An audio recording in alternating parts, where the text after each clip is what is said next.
Hello everyone, welcome back to Chibi and Chill, the anime podcast, the podcast that talks all about all things anime, all things manga, anything that you're kind of thinking Japan related, it's about anime, it's about manga, I'm going to be talking about it on this podcast, so be sure to subscribe to make sure you don't miss an episode. So I'm your host Ryan and I'm a massive anime and manga fan, and I have been for many years, since the 90s, since I was a kid. And that fad has never truly ended. So a few things before we dive into today's episode. Down in the episode show notes you'll find links to my Etsy shop where you can find a bunch of anime themed goodies for you to shop and enjoy. So there's pin badges, there's stationery, there's keyrings and more. Whether you're a One Piece fan, a Jujutsu Kaisen fan, a Pokemon fan, a Mario fan or anything else, you'll find a goodie on the shop for you to check out. There's something for every anime and manga fan over there. The link is down in the footer in the show notes, so be sure to check out my Etsy shop, Chibiweeb Merch on Etsy. If you're a gamer, much like me, then why not check out Razer?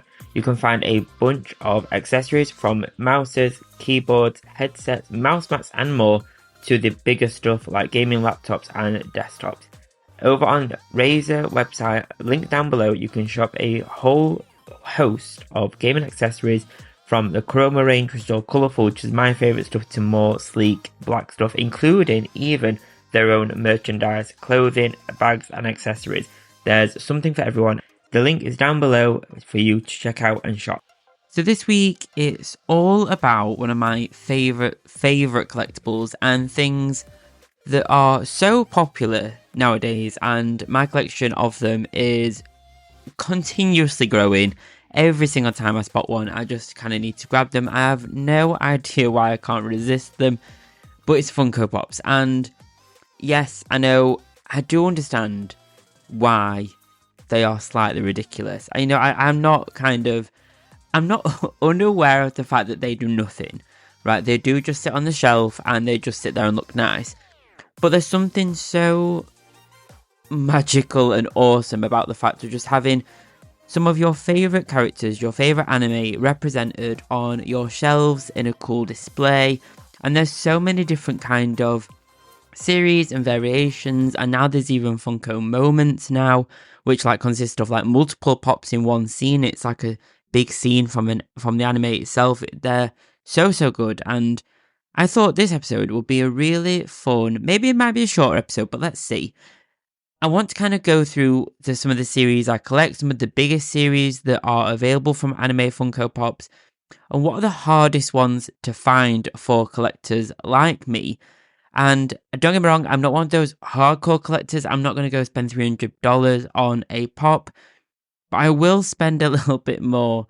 I will easily buy a handful at a time. And I thought, while I'm kind of already updating my own lists of Funko Pops that I've sourced and collected and updated my own little kind of checklists of Funko Pops, I thought it'd be really cool to do an episode that go through the hardest pops to find for anime Funko Pop collectors. So we'll go through Japanese variants, the pre-release Funko Pops, and which ones are bringing in an absolutely enormous price tag because of how hard they are to get for collectors. And also at the end of this episode, I'll also do a bucket list anime challenge update as well. I've got a little bit further on my bucket list challenge for 2024, so I will be updating on that as well. But let's dive into the series I personally collect and which ones I've got pops of but aren't collecting. But then I'm going to dive into the hardest pops to find and the reasons why they're so difficult to find.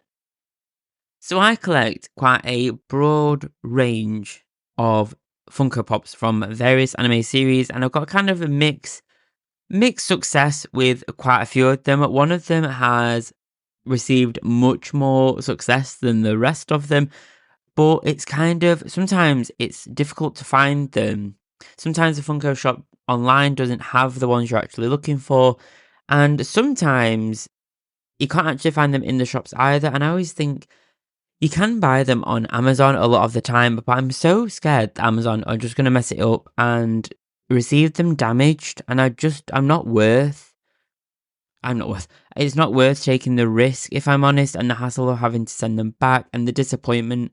that I have had in the past about with Amazon orders where they just kind of destroyed the parcel in the delivery process, and I'm just not worth it. I'm just not ready to take the risk. So I'd rather just wait and try and find it in a store or on the Funko online shop. Every time I shopped with Funko themselves, I've had a really, really good experience. They've always really delivered it with really good care. Like, it's pristine when it arrives. So I'm one of those people that will always try and find them on there. But series I collect. So recently I linked with my bucket list challenge. I started collecting the Naruto pops, and they are such good molds. They are some of the best molds for Funko Pops I think I've actually ever seen. They are really, really good, and I'm very quickly getting addicted to that series. My biggest series is the One Piece series, and this one has a quite a hefty sum of pops. It's actually one of the largest series, I think, from the entire kind of anime Funko range as a genre. It's huge. It's really, really big, and I think we're only going to see more. There's rumors of the Gear 5 pop coming, and then we've also got rumors of the Egghead Funko Pops coming soon as well. They did the 1.0 series, which fairly recently only just came out. I've got all of those, and you can see me unboxing all of those over on my Instagram and TikToks, by the way. But I think we'll start seeing rumours very soon, maybe in the summer, of the Egghead Funko Pops coming soon for that one as well. And then other ones are Demon Slayer, Jujutsu Kaisen, and I do have smaller collections of ones such as Black Clover. I have literally one Sailor Moon one and some My Hero Academia ones. The My Hero Academia and the Black Clover, I'm not entirely sure if I'll continue those ones. And I do have literally one Attack on Titan one, which is the Levi one, and I'm not entirely sure how committed I am to finishing off that series. I'm definitely more committed to finishing off more Demon Slayer, One Piece, Naruto, maybe Jujutsu Kaisen as well. I really want to finish those ones off. I don't know how far I'll get with the other ones. Maybe if I find them at a really good price, maybe. I am one of those collectors that has them out of the box. I'm not bothered about. I'm not going to be selling them later on. I have them for my own enjoyment and my own fun. So I'm not gonna. Sometimes you can see them on sale for like £4 or £8 instead because they've got a tiny, tiny bend in the box in one corner, or and people that buy them will most likely a lot of the time only buy them pristine. But I only use the box for decoration or like as a stand, so this is absolutely perfect for me. So I will fill up my collection with those easily. But let's dive into some of the hardest pops to get. And the first one that's super hard to get is actually Tenya from My Hero Academia. And there was an original Tenya pop that came out and it started selling really well, but it was very quickly vaulted by Funko after apparently what I've been able to find is some kind of dispute that happened. Maybe the voice actor wasn't happy, or the kind of licensing didn't quite work out. So they never actually made that pop ever again. And it's completely vaulted. They didn't make it and they didn't sell it again. There is a new Tenya pop which kind of has his mask on, and it's kind of all been ironed out now, I guess. But the original one is super hard to find, and it can go for about $200 online. So it has a hefty price because it's so, so hard to find. The second one that is incredibly hard to find is Vegeta from Dragon Ball, and it's the 2015 Comic Con exclusive sticker version. And this one is not exactly the pop itself, I guess, that's rare. It's more the sticker that's on them, and you'll find that with a lot of pops. A lot of pops are, we'll see when we go into the pre-release bit in a second, but when a pop is released and there's a very specific sticker on them, it's the sticker that's rare, not the actual pop. So this one is hard to find because a lot of the pops that were made had this 2015 Comic Con exclusive sticker removed and sold as a common or removed for another sticker.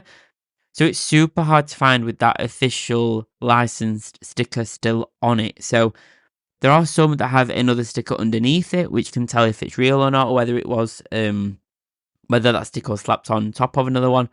There are a lot of fakes of this sticker being going around as well, so it's kind of hard to kind of trust this one. But if you can find one at a good price, it's kind of it's up to you whether you take the risk. But it's sometimes sometimes it's hard to know, but the pop's still fun anyway. So hey ho. There are some very special, specific versions of Funko Pops as well that make them really rare. So one I mentioned earlier that I literally have the original, like, normal version of is the Sailor Moon with Luna Pop, and she's kind of like stood doing little moon pose with Luna, as well as a mini pop with her. And I have that one, and then there's the glitter version where kind of like her outfit and stuff is covered in glitter. It's all sparkly. This version is worth up to around $300, if not more. So it's literally just this version that's worth so much. I think it's because it had such a short run. So it kind of like it went and it kind of came out and then it went again. So it's super hard to find this one with the glitter version. I have the original version, which is still really fun. The box is a little bit tired now, unfortunately, due to a lot of moving around, but it's a great pop. I find the Sailor Moon pops really hard to find. Not hard to find as in some of the other ones on this list, such as the Tenya pop or the Vegeta pop, but I find the Sailor Moon ones really hard to find in stores and hard to find literally anywhere.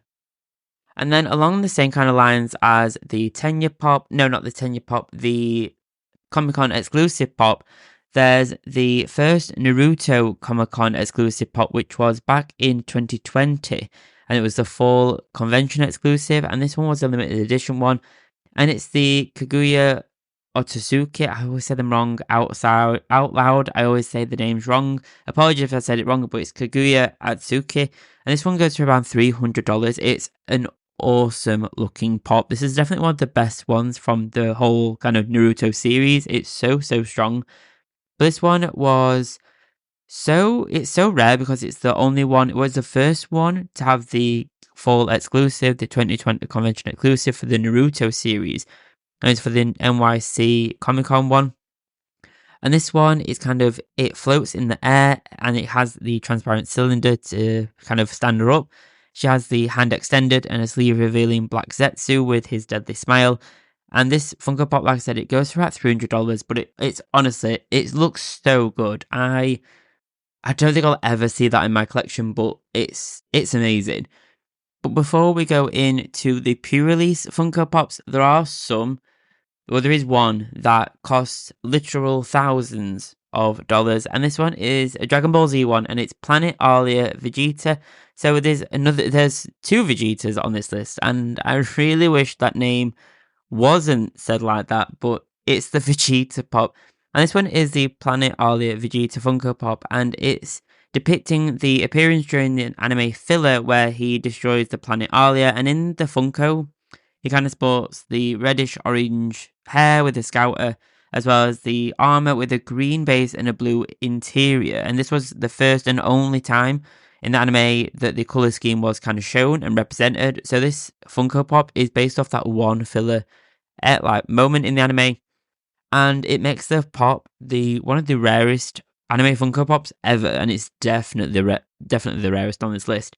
And it sells for $2,150 online, and that could easily have gone up by now. By the time I've said that, it could have gone up. So this one is literally thousands of dollars worth of Funko Pop. And if I'm absolutely honest, there are other ones on this list that I would much rather have. There's quite a lot on the list of really rare Funko Pops that I'd rather have. But hey, if you're a fan of Dragon Ball Z, then this is like the holy grail of Dragon Ball Funko Pops. But let's dive into some pre-release Funko Pops. And pre-release Funko Pops are basically the first runs of Pops. They're like the trial run to see if a pop does really well, how it sells and how it kind of goes before it turns into a common or a Funko exclusive, that kind of thing. And these ones, there's quite a lot of them. So the first ones we'll go through are the Naruto pre-releases. So we've got Sasuke, Kuruma and Naruto. So these were 3 pre-releases, and one of them was one of the deluxe pops, one of the big ones, which was Kuruma the Fox. And they're awesome pops. They're really, really cool. But the thing that makes them really special, and it's the same for all these on this list, there's usually always a Hot Topic exclusive pre-release sticker. And there's a lot of the fake stickers running around, as the same with the Comic-Con San Diego pops and all the kind of, it's usually the Comic-Con and the Hot Topic stickers that get a lot of fakes because they're so easy to kind of reproduce. But these ones, because of the sticker, makes them super, super rare. And you can get these Pops as commons, or at least special edition, I believe. I could be wrong, and they could have changed it at the time of this episode going out. But there's something special about these stickers, and it sounds silly to kind of say, oh, it's got this sticker, so it's super special. But I love my Pops that have the Funko exclusive or the Funko special edition sticker on. There's something so cool about having that sticker on there, and it kind of solidifies it as a gem in the collection, I guess. So there's 3 alone for the Naruto series. There's quite a lot. There's 4 for Attack on Titan as well. There's Eren and Mikasa, and they look fairly standard, but they're the pre-release versions of the original Pops. There's the Eren in Titan form, and this one is probably the hardest pre-released Pop to ever get.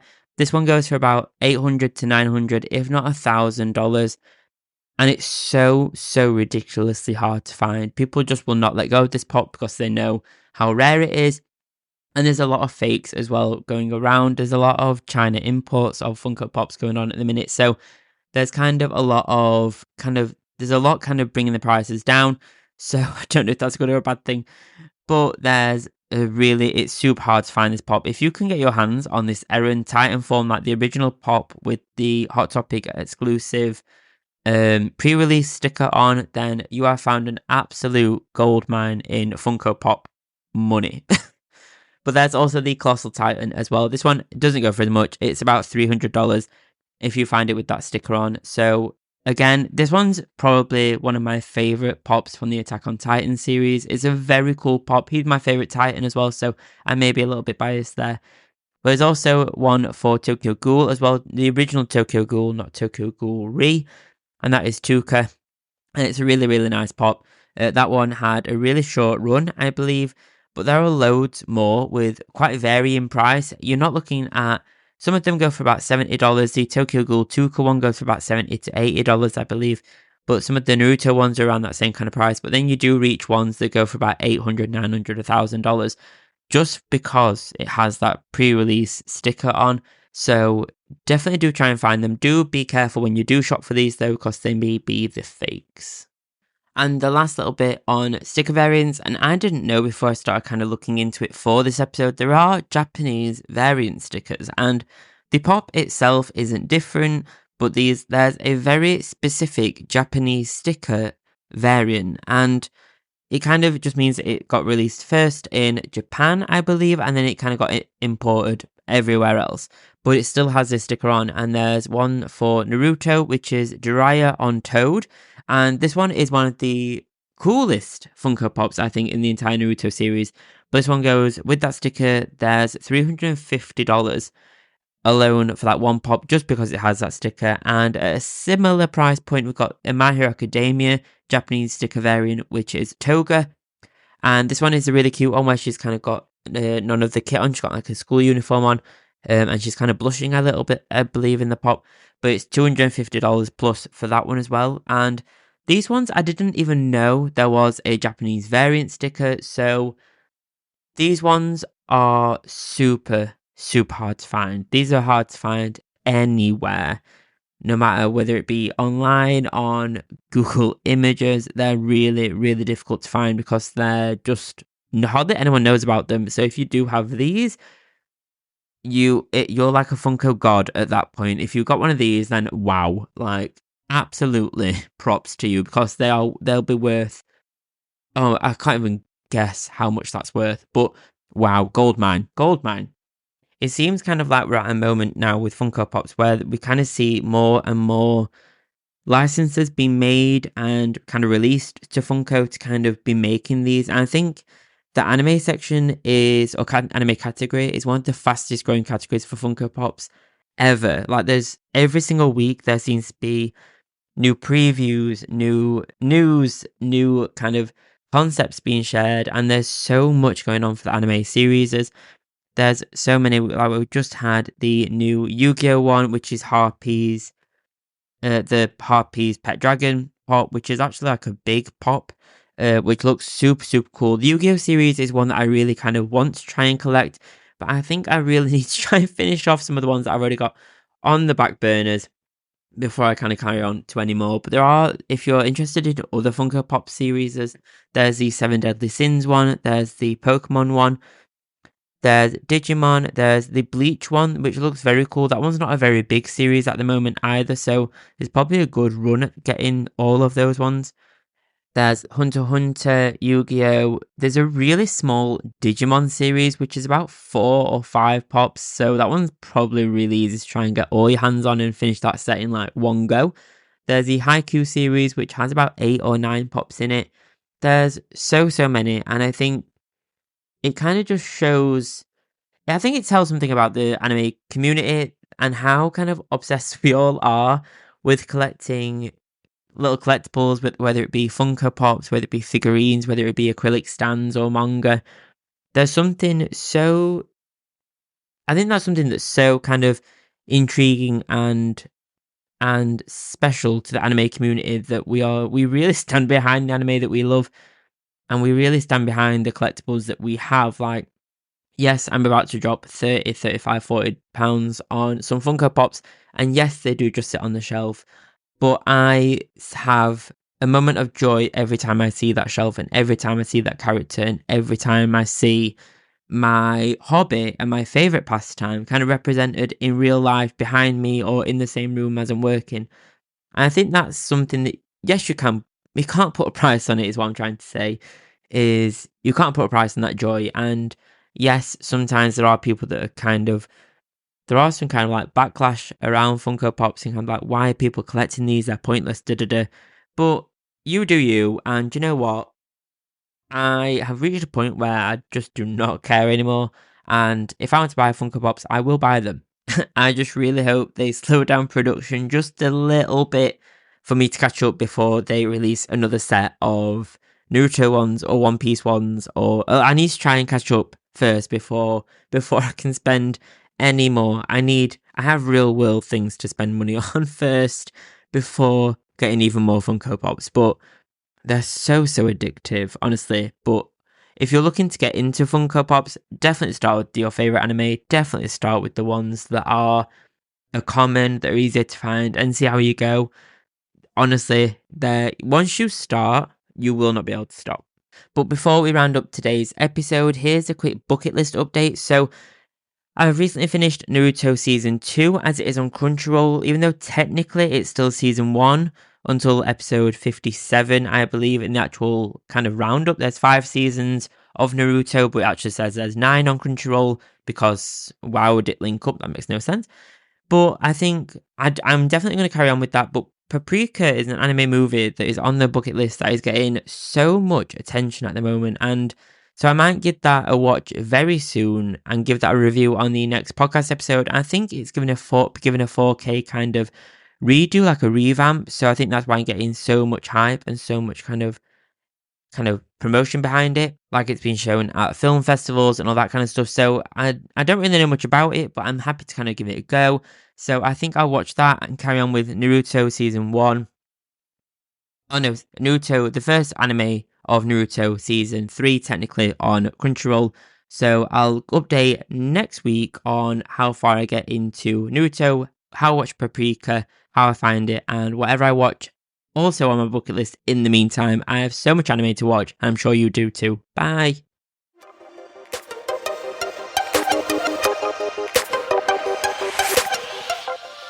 Thank you so much for joining me on this episode of Chibi and Chilled Anime Podcast. Thank you so much for every listen and download. It really does mean a lot to me. Thank you so much. From one week to another, thank you. Please do leave a rating and a review on the podcast platform that you're listening on this to. It really does support the show. It only takes a few seconds and it's free. I cannot ask. If I ask one thing of you, I'd ask that. Please do leave a rating and a review. Even if it's not great, please let me know. You know, it's even a bad one. Well, bad press is always... what's the saying? Any press is good press, I guess. Oh, that rhymed.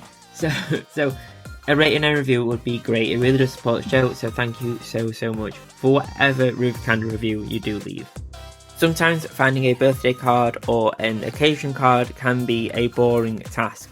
However, I have some anime themed cards on my Thortful.co.uk creator profile, which is found in my links on social media.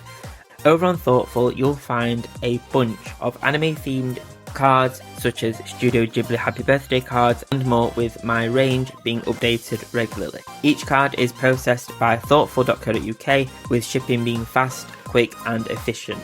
You can shop my anime themed cards over on my Instagram, with my links being over on there. Search Chibiweeb Anime and you'll find me. Thank you so much for listening. Thank you so much for checking out the podcast. It really does mean a lot. Please do leave a rating and a review down below. It really does support the show and it's free to do. I'll see you next time. I'll see you next Friday. Have a great weekend. If you're a subscriber or if you're thinking of subscribing or starting the free trial on Apple Podcasts, I'll see you on Sunday for the next episode of the Chibi Piece exclusive Apple Podcast exclusive episode on Sunday. Thanks guys. Bye bye.